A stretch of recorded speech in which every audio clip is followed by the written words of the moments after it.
اتحاد اروپا از حکومت روسیه خواسته است حقوق مهاجران کره از آسیای مرکزی از جمله مهاجران تاجیک را رعایت کند.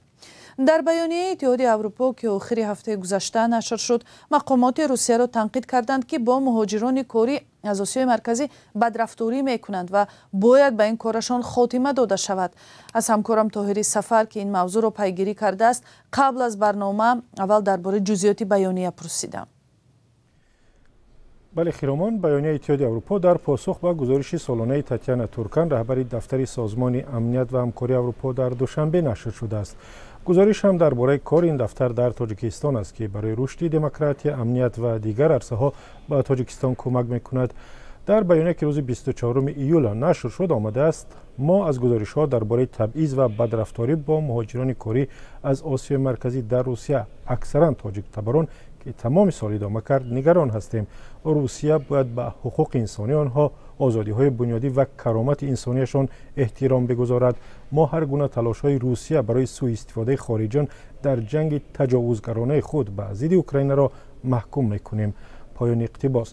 اشاره اتحاد اروپا ظاهراً به گزارش‌های زیاد درباره لطوکوب مهاجران از آسیای مرکزی به احترامی به آنها اخراج دست جمعی مهاجران است که از سال 2024 تا کنون در روسیه ادامه دارد. عین زمان اشاره به جلب زندانیان تاجیک یا دیگر مهاجران ناعلاج به جنگ در اوکراین است و طور می‌دانیم تا کنون 10 نفر از شهروندان تاجیکستان به جنگ به ضد اوکراین سفربر شده و در آنجا کشته شدند.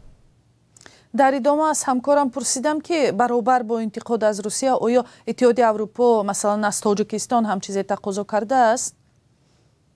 اتحاد اروپا که همکاری با تاجیکستان را تا رفت زیادتر می‌کند گفته است انتظار دارد کشور عهدهای را که به سازمان امنیت و همکاری اروپا داده است اجرا می‌کند. در بیانیه همچنین از وضع حقوق انسان در تاجیکستان اظهار نگرانی شده است که به گفته حامیان حقوق سال تا سال بدتر می‌شود. اتحاد اروپا از جمله با اشاره به احوال بدی مطبوعات مستقل در تاجیکستان گفته است: ما کارسری آزادی مطبوعات و آزادی سخن را اولویت می‌شماریم. ما به مقامات تاجیکستان گوشزد می‌کنیم که تمام عهدهای داده خود به سازمان امنیت و همکاری اروپا درباره آزادی سخن و آزادی مطبوعات را اجرا کند و تضمین دهد که عقیده‌های دیگر اندیشانه آزادانه بیان شوند. در تاجیکستان طور می‌دانیم در 2 سال گذشته 10 خبرنگار، بلاگر و فعالان حقوق انسان را با اتهامات گوناگون به زندان محکوم کردند.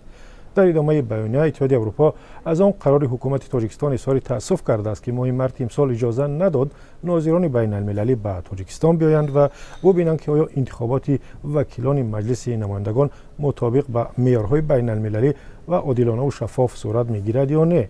در 10 سالهای اخیر بار اول بود که حکومت تاجیکستان از ثبت نام ناظران سازمان امنیت و همکاری اروپا خودداری کرد و به آنها اجازه مشاهده انتخابات را نداد. وزارت امور خارجه تاجیکستان آن زمان گفته بود که به دلیل دیر مراجعت کردن ناظران خارجی آنها را ثبت نام نکردند.